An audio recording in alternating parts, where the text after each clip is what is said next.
इनका नाम होता है गरिमा अग्रवाल। आज हमारे साथ जुड़ी हैं, बातचीत करते हैं गरिमा से। गरिमा जी, बहुत बहुत स्वागत आपका हमारे इस कार्यक्रम में। Thank you so much, pleasure is all mine.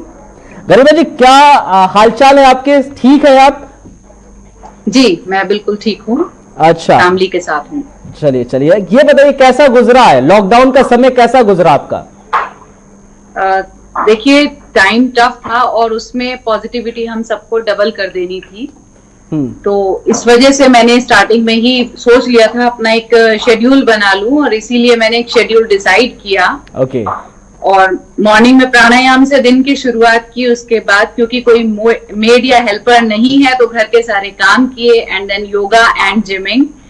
पूरी तरह से कोशिश की कि खुद को भी पॉजिटिव रखूं और फैमिली को भी पॉजिटिव रख सकूं। कैसे आप मतलब शुरुआत, मतलब दिन की शुरुआत आपकी योग से होती थी?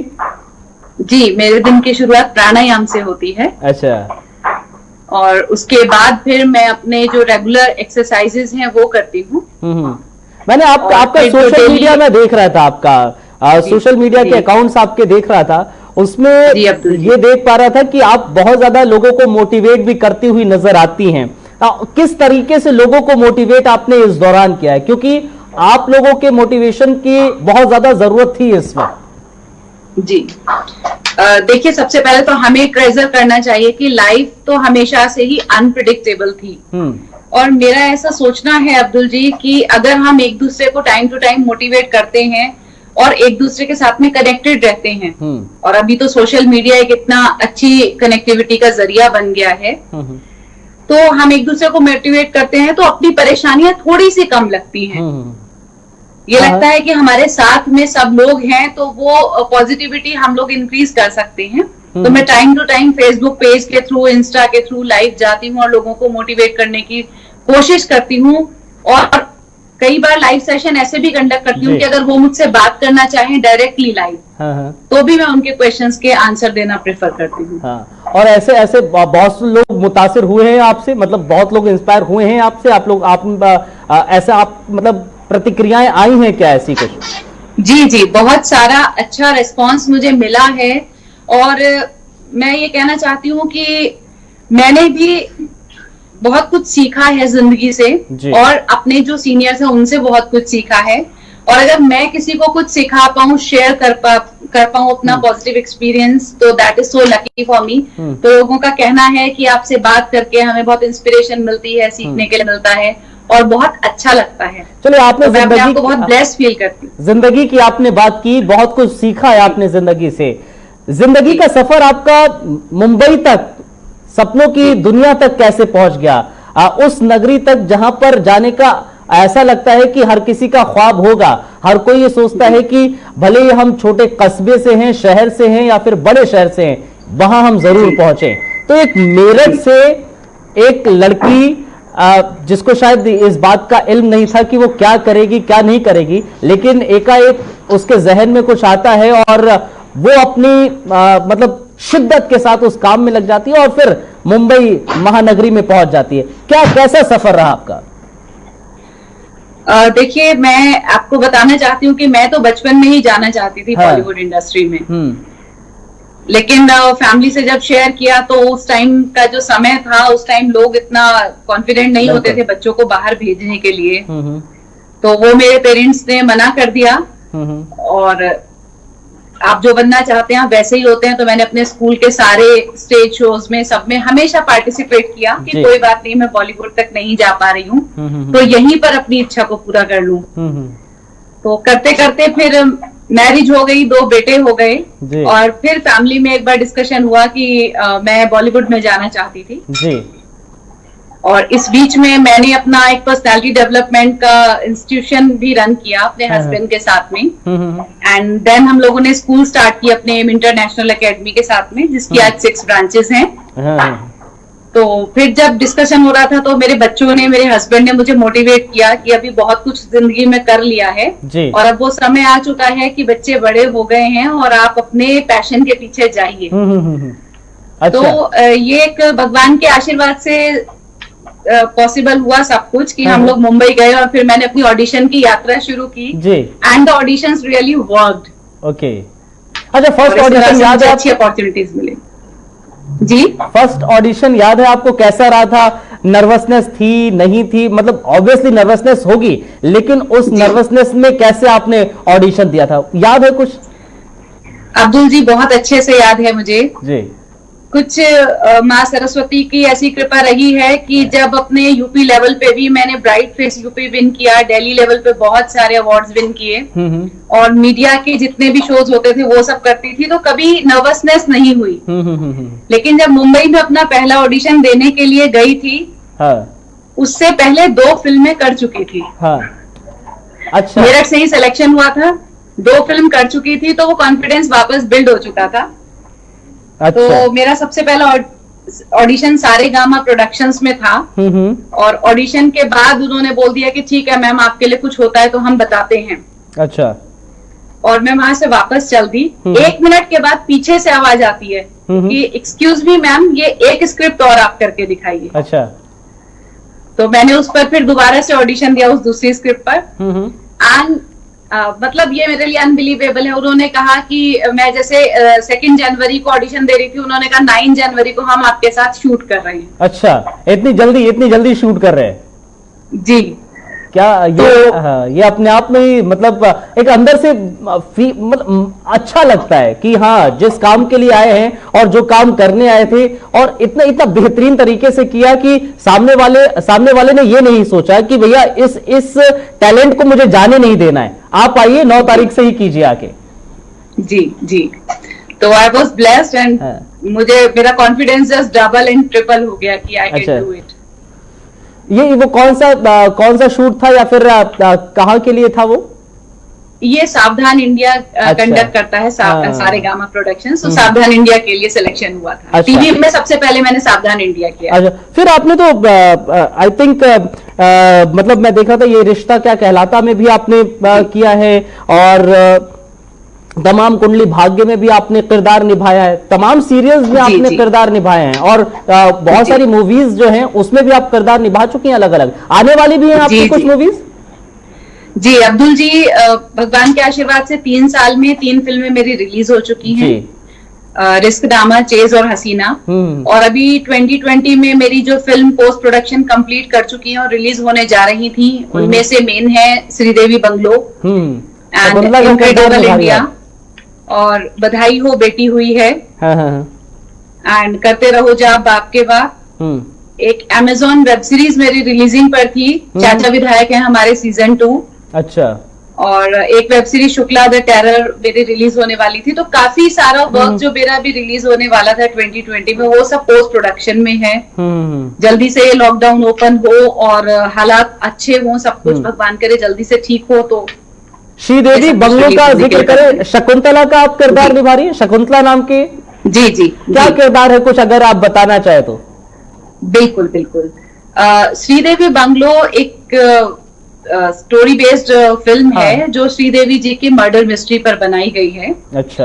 और एक बहुत ही एमिनेंट डायरेक्टर है प्रशांत मामूली, उन्होंने इसे डायरेक्ट किया है। इसकी सारी शूटिंग मुंबई और लंदन में हुई है, और श्रीदेवी के पूरे कैरेक्टर को उन्होंने दिखाया है। और शकुंतला जो है वो उनकी ऑल टाइम फेवरेट थी, वो कहीं भी जाती थी तो साथ में शकुंतला को रखती थी। अच्छा। अपना कभी भी ऐसा होता था कि लाइफ का स्ट्रेस है तो वो शेयर कर लिया करती थी। ओके। हाँ। तो वैसे कहने के शकुंतला मैनेजर है श्रीदेवी की, लेकिन वो उनके दिल के बहुत करीब थी। हाँ। और वही वो पर्सन है जो पहली बार उनको बाथ टब में देखती है कि उनकी डेथ हो गई है, और फिर शॉक्ड हो जाती है, और फिर ये सब कुछ स्टार्ट होता है मिस्ट्री एंड ऑल। अच्छा, जब आप इसका शूट कर रही थी तो जहन में आई थी श्रीदेवी, क्योंकि आप बेहतरीन अदाकारा रही हैं, और उनका जैसे मतलब अचानक आकस्मिक मौत उनकी हो गई थी, कब चली गई वो मतलब दुनिया से, हर कोई उनकी क्षति को मतलब कभी भर नहीं पाता है आज भी। लेकिन जब आप ये शूट कर रही थी इस मूवी का, तो जहन में कुछ आया था ऐसा, कुछ यादें? बिल्कुल अब्दुल जी,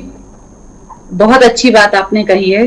देखिए, किसी भी किरदार को निभाने के लिए उस सोच में तो जाना ही होता है हर आर्टिस्ट को। लेकिन बात करूं अगर श्रीदेवी जैसी महान हस्ती की, तो मैं बचपन से ही उनकी फैन थी। तो अगेन मैं इसे ब्लेसिंग कहूंगी कि उनके ऊपर जो फिल्म बन रही है उसमें मुझे काम करने का मौका मिला। और जब मैं वो कैरेक्टर प्ले कर रही थी और आर्टिस्ट के साथ में थी, तो मुझे ऐसा लग रहा था कि शायद वो है यहाँ पर। वो फीलिंग्स मेरी थी। बचपन से मुझे श्रीदेवी की सारी फिल्म्स मैंने देखी हैं, मैं उनकी फैन रही हूँ। कभी ऐसा इस दौरान कोई ऐसा मोमेंट आया था क्या? मतलब ऑब्वियसली देखिए, हम जिससे मुतासिर होते हैं, जिससे इंस्पायर होते हैं और उसकी मूवी में काम करने का मौका मिले, तो भावुकता एक होती है ना, जो वो कभी कभी एकदम से छलक जाती है आंखों के जरिए। क्या उस दौरान, मूवी के दौरान, शूट के दौरान, क्या कभी ऐसा हुआ कि बहुत ज्यादा भावुक हो गए हो आप, आपके को एक्टर या एक्ट्रेसेस? सही बोलूं तो मैं अभी भी भावुक हो रही हूँ। जब हम शूट कर रहे थे तो उसमें एक सीन है कि वो बाथटब में मतलब शकुंतला उनके लिए जूस लेकर जाती है। अच्छा। और देखती है कि शी इज डेड। तो उसको इतना ज्यादा बड़ा शॉक लगता है, वो रियलाइज नहीं कर पाती कि ये डेथ है या ये अभी अपने बाथटब में है। तो उस समय पे जो मुझे टेक देना था, आई वॉज लॉस्ट समवेयर। मतलब मुझे लग ही नहीं रहा था कि मैं गरिमा हूँ और ये एक शूटिंग चल रही है। और मैं खो गई, और माइक से पीछे डायरेक्टर हमारे बोल रहे थे कि गरिमा जी आपको आगे बढ़ना है, आगे बढ़ना है। लेकिन एक मोमेंट के लिए मैं उसको सुन नहीं पाई, एंड आई वाज लॉस्ट। उसको मैंने अपने हिसाब से किया, और यकीन मानिए अब्दुल जी, उस शॉट पर जितनी तालियां आज तक मुझे मिली हैं जी, उतनी शायद किसी में नहीं मिली। मतलब वो नेचुरल आत्मा से मेरी कनेक्टिविटी उन इमोशंस के साथ में जुड़ गई थी। तो मैं किसी को नहीं सुन रही थी, बस मैं अपना कर रही थी, अपनी तरफ से सोल एफर्ट कर रही थी। और अचानक से मुझे तालियां सुनाई दी और लगा कि इट इज डन। आपको ये लगा कि नहीं, ये तो मूवी का एक शॉट था, आप उसको एक तरीके, आपको ऐसा लग रहा था नहीं ये तो हकीकत में हो रहा है, ऐसा हकीकत में? मैं वही आपको बता रही हूँ कि मुझे ऐसा लगा कि मैं हकीकत में सामने हूँ, और इसे मैं सच समझूं या नहीं समझूं, इसी कंफ्यूजन में मैं चली गई थी। तो वही चीज है, जब आपको तालियों की गड़गड़ाहट सुनाई दी, आवाज सुनाई दी, तब आप कह रही नहीं ये तो शूट था, ये तो मैं शॉट दे रही थी, ये टेक दे रही थी जी। तब मैं उस शॉक से बाहर आ पाई। और वो मोमेंट बहुत ज्यादा मतलब भावुकता भरा होगा वहां पर आप, क्योंकि श्रीदेवी तो क्या उनके बारे में कहा जाए, जो भी कहा जाए वो कम था। और जिस दिन उनकी मृत्यु की खबर हमें मिली थी तो हर कोई शौक था पूरी देश। फिलहाल अगर हम उससे पहले के आपको प्रोजेक्ट्स की बात की जाए, आपने साको 363 की, अमृता की, खिजादी भी की थी, एक ऐसी मूवी है आपकी, तमाम ऐसी मूवीज हैं। तो उनके किरदार के बारे में बताइए, और अभी तक जो आपने मूवीज की हैं या सीरियल्स की है, उसमें सबसे बेहतरीन, सबसे मतलब फेवरेट किरदार जो आपका रहा हो, हालांकि सभी रहे होंगे, उनमें से एक चुनना हो तो? जी जी, मैंने शुरुआत की थी साको 363 से, जिसमें कान्हा रानी का किरदार मैंने निभाया। और वो किरदार मेरे दिल के बहुत करीब है, क्योंकि पर्यावरण को बचाने के लिए वो हमने स्टोरी बनाई, फिल्म बनाई। और उसके बाद चेज किया मिसेस शास्त्री, रिस्कनामा एज अ लीड की, अगर आपने देखी हो तो। गांव के सरपंच का कैरेक्टर मैंने किया, वो भी बहुत मेरे दिल के करीब है। अच्छा। और आने वाली फिल्में हैं, इनक्रेडिबल इंडिया में मैंने कैबिनेट मिनिस्टर प्ले किया है, एंड श्रीदेवी बंगलो की हम बात कर चुके हैं। अनुपमा भी एक टीवी सीरियल आपका? जी जी, मैं बताती हूँ। मेरी जो आने वाली फिल्म है बधाई हो बेटी हुई है। अच्छा। वो मेरे दिल के सबसे करीब है। उसका कारण ये है because the film is based on women empowerment. अच्छा। तो उसमें एक ऐसी माँ का किरदार मैंने निभाया है जिसको घर में कैद करके रखा गया, और उसके सारे एम्बिशंस को दबा कर रखा गया, रोक कर रखा गया, कुछ नहीं करने दिया गया। और इन परिस्थितियों में भी वो अपनी बेटी को बड़ा करती है, अच्छा, मोटिवेट करती है, और बड़े होकर बेटी डीएम की पोस्ट पर जाती है। अच्छा। और उसके लिए माँ को अवार्ड दिया जाता है कि इतनी ऑर्थोडॉक्स फैमिली में आपने अपनी बेटी को डीएम बनाया है, तो उसके लिए अवार्ड मिलता है। तो वो, उससे मुझे बहुत उम्मीद भी है, और किरदार से बहुत प्यार भी है। कहाँ शूट हुआ है ये मुंबई में शूट हुआ है। Half of the shoot Mumbai में हुआ है और 50% रांची में हुआ है। अच्छा। और क्या ये मतलब देश में जो महिलाओं की या फिर लड़कियों की स्थिति है, या उसको लेकर है, या फिर हम खासतौर पर हरियाणा में ऐसा देखते थे, पूरे देश को लेकर ही है ये पूरी? देखिए, किसी भी स्टेट की बात की जाए तो गांव में शायद आज भी कहीं ना कहीं यही स्थितियां हैं कि अगर बहू घर में आ गई है तो बस उसका काम घर तक की चार दीवारी तक ही सीमित रह गया है। तो इसी टाइटल को ये शो कर रही है फिल्म। और हमारे जो लेकिन जब स्क्रिप्ट आपको मिली होगी, अगर स्क्रिप्ट आपको जब मिली होगी तो क्या जहन में आया था, और कैसे आपके किरदार को कैसे जस्टिफाई आपने किया अपने किरदार को? जी अब्दुल जी, जब मैंने स्क्रिप्ट पढ़ी तो जब मैं अपने आसपास भी देखती हूँ, जबकि मेरठ तो शहर है, तो भी मुझे बहुत सारे परिवार ऐसे देखने के लिए मिल जाते हैं जहां पर लेडीज बहुत टैलेंटेड हैं, लेकिन उन्हें मौका ही नहीं दिया जाता घर से बाहर निकलने का या अपने टैलेंट को एक्सप्लोर करने का। तो मुझे बहुत अच्छा लगा स्क्रिप्ट पढ़कर कि अगर मैं इस कैरेक्टर को पोर्ट्रेट करती हूँ तो फिल्म के थ्रू हो सकता है हम लोग दिमाग तक ये मैसेज पहुंचाएं कि आज वो समय नहीं है जब लड़के और लड़की में फर्क है। दोनों एक जैसे हैं, दोनों आगे बढ़ सकते हैं, कंधे से कंधा मिलाकर काम कर सकते हैं, और कोई भी लेडी अपनी फैमिली को अच्छे से हैंडल करने के साथ साथ भी अपने प्रोफेशन को एक्सप्लोर कर सकती है। तो मैंने तुरंत एक्सेप्ट किया था कि मुझे फिल्म करनी ही करनी है।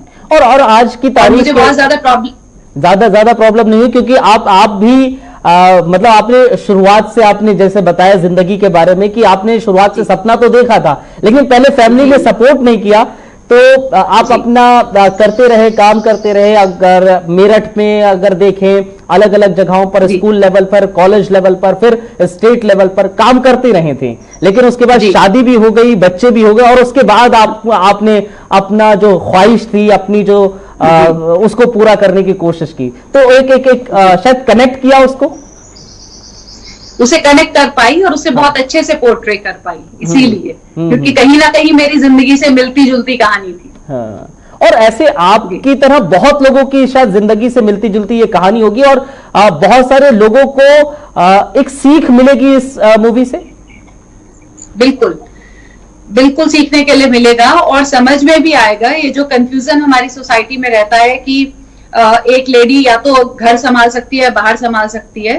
तो बहुत कुछ सीखने के लिए मिलेगा, क्योंकि मेरी बेटी का जो किरदार प्ले किया है जी यामिनी ने, उसने भी बहुत अच्छा काम किया है फिल्म में। और माँ बेटी की जो बॉन्डिंग दिखाई है फैमिली प्लस प्रोफेशन को लेकर, वो बहुत अच्छी है, बहुत जबरदस्त है।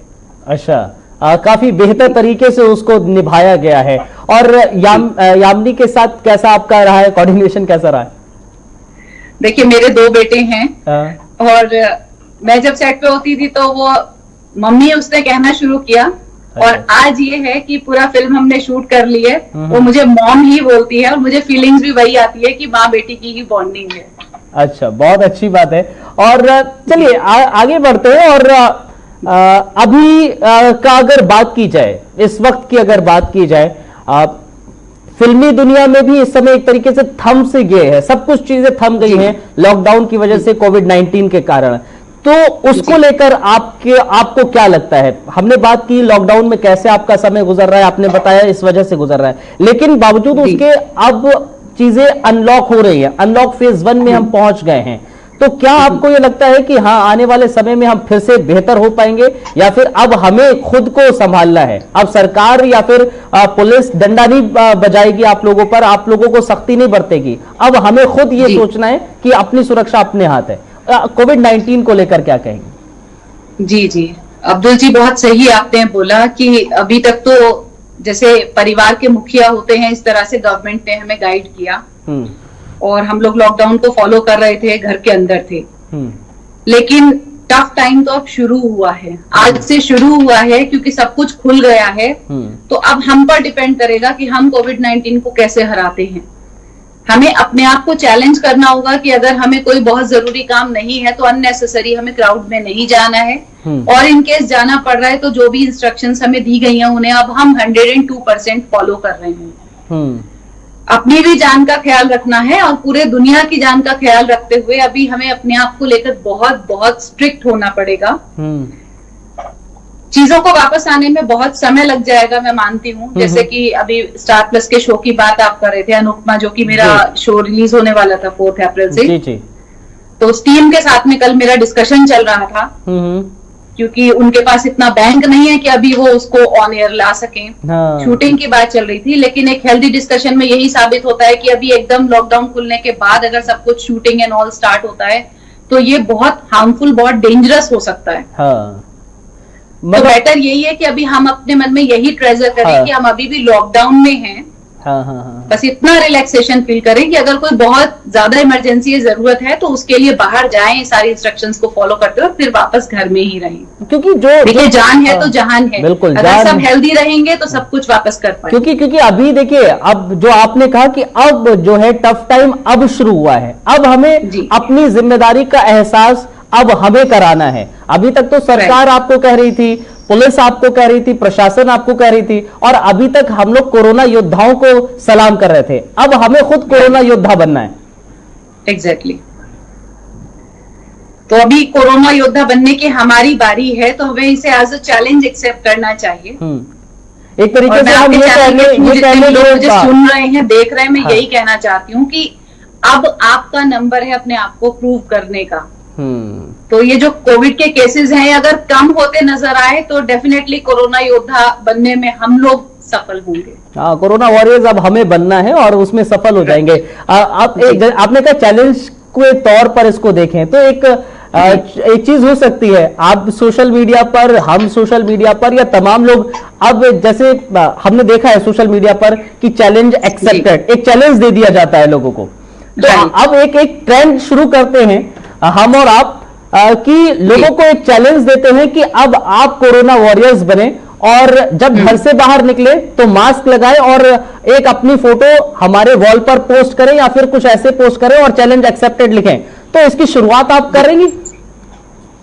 हाँ, मैं बिल्कुल करना चाहूंगी शुरुआत, और it will be my pleasure. अगर अपने कंट्री के कंट्रीमैन को मोटिवेट करने के लिए मैं कुछ कर सकती हूँ तो definitely I will post my picture with the mask whenever I will get out of the home. और मैं चाहूंगी कि इस चैलेंज को सब एक्सेप्ट करें और चैलेंज में पार्टिसिपेट करें, क्योंकि every black cloud has a silver lining. अगर हम चैलेंज को बच्चों के खेल की तरह लेंगे तो हम कब कर जाएंगे वो पता भी नहीं चलेगा। तो भूल जाएंगे बहुत जल्दी कि कोविड-19 भी कुछ था। चले, तो इस चैलेंज को आज से हम शुरू करते हैं और आप भी अपने सोशल मीडिया पर जरूर इस चीज को कीजिएगा, हम भी इस चीज को करेंगे और देश की हर एक जनता को हम ये कहने की कोशिश करेंगे, करवाने की कोशिश करेंगे कि आप इस चैलेंज को एक्सेप्ट कीजिए। आज अब आप कोरोना वॉरियर्स बनिए और घर से अगर बाहर निकलिए तो मास्क का एक फोटो जरूर अपना क्लिक करके पोस्ट कीजिए। फिलहाल एक और चीज आखिर में आपसे ये जानना चाहेंगे कि आज की तारीख में अब जब अनलॉक फेज 1 शुरू हो गया है और आप एक अभिनेत्री होने के नाते बहुत लोग आपसे इंस्पायर होते हैं, बहुत लोग आपको अपना आइडियल मानते हैं, उन लोगों के लिए या यूं कहें पूरे देश की जनता के लिए आप क्या कहना चाहेंगी? कैसे उन लोगों को बताना चाहेंगी कि उनको अभी भी सुरक्षित रहना है, एहतियात बरतनी है? दूसरी चीज मतलब क्या उनको अब करना चाहिए आने वाले समय के लिए? जी, मैं अपने देशवासियों को ये कहना चाहती हूँ कि जान है तो जहान है। एक मोटिवेशन के तौर पर सुबह उठकर ही इस बात को ट्रेजर कर लें। जैसे मैं एक छोटी सी बात शेयर करती हूँ। मेरी आदत है, जब मेरी बिस्तर पे से आंख खुलती है सुबह तो मैं धरती माँ को प्रणाम करती हूँ इस तरह से और बोलती हूँ थैंक गॉड कि मुझे आज का जीवन और मिला है। बिल्कुल। जब ऐसी नेगेटिव वाइब्स हैं और ये कोविड-19 फैला हुआ है तो मैं सब देशवासियों को कहना चाहती हूँ अपने हर मूवमेंट को जिए, पॉजिटिव होकर जिए, सेफ रहते हुए जिए। बचपन में जो कहावतें पढ़ी थी, फूक फूक कर कदम रखिए, तो बाहर जाएंगे तो फूक फूक कर कदम रखना है, मास्क पहनकर बाहर जाना है, सैनिटाइजर आपकी पॉकेट में होना चाहिए, हैंड वॉश आप घर में करते रहेंगे, क्राउडेड प्लेस पर आप नहीं जाएंगे, क्योंकि आपकी जान प्रीशियस है। सिर्फ आपके लिए नहीं, हमारे पूरे विश्व के लिए, हमारे पूरे देश के लिए, आपके परिवार के लिए और हाँ, मेरे लिए भी। जी, मेरे लिए इसलिए क्योंकि जैसा कि अब्दुल जी ने कहा कि आइडियल मानते हैं लोग और बहुत कुछ सीखते हैं, तो मैं कुछ नहीं हूं, मैं सिर्फ आप लोगों की वजह से हूं। तो मैं आप लोगों से इस चैनल के थ्रू सिर्फ रिक्वेस्ट करना चाहती हूँ कि चैलेंज हमारा अब शुरू हुआ है, तो इस चैलेंज में हमें जीत के दिखाना है। And I am with you. मैं आपके साथ हूँ, हमें जीतना है, हमें कोविड-19 को हराना है, हमें सारी इंस्ट्रक्शंस को अगर 100 फॉलो कर रहे थे तो अभी 200% फॉलो करके दिखाना है।